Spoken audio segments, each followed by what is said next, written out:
চলে গেছিলাম আমাদের অনিক প্রভুর বিয়েতে। মজা আনন্দ খাওয়া দাওয়া সব মিলিয়ে ভরপুর। অনিক প্রভু আর রূপেশ্বরী মাতাজির শুভ বিবাহ। তো আমরাও আয়া পড়ছি বিয়া খাইতাম। ওমা, অনিক প্রভু ঢুকতেই দেখি মাইনছে হাত মিলাইতেছে, মনে হইতাছে সিনেমার হিরো আইছে। যাই হোক, বেটায় বিয়া করব একদিনের লেগে, বেটা হিরো। তো সবাই মিলা দেখালো কত সুন্দর করে সাজাইছে যোগ্যটা। তারপর যেমনে গিয়া স্টেজে বইলো আর যে শুরু হইলো নাচা, এন্দিয়ান আছে হ্যান্দিয়ান আছে, আরে নাচ কারে কয়। হুট কইরা চাইয়া দি হগলতে জামাইর লগে ছবি তুইলা লাইতাস। তা আমরা আর বাদ যাই কিতাম, আমরাও মনে করে তুইলা লাইছি ছবি। ছবি তোলা শেষে দি দেখি জামাইরে ধরে লইতেছে গা। ও না, পরে দেখি আবার বিয়ার মন্ত্রের জন্য বসাইছে জামাইরে। অনিক প্রভু মন্ত্র কইতে কইতে দি দেখি মাতা দিও আইয়া বসছে। যাই হোক, দুইজনের দর্শন পাইয়া লাইছি।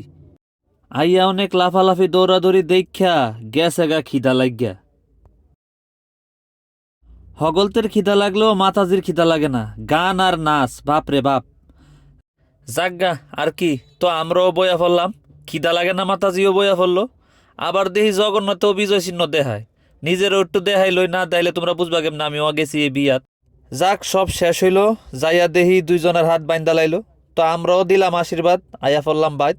তো সবাই হগলতে তাগল লাগে আশীর্বাদ করবেন, ভগবান যেন সুখী করে। দেখা হইব আরেকটা ভিডিওতে।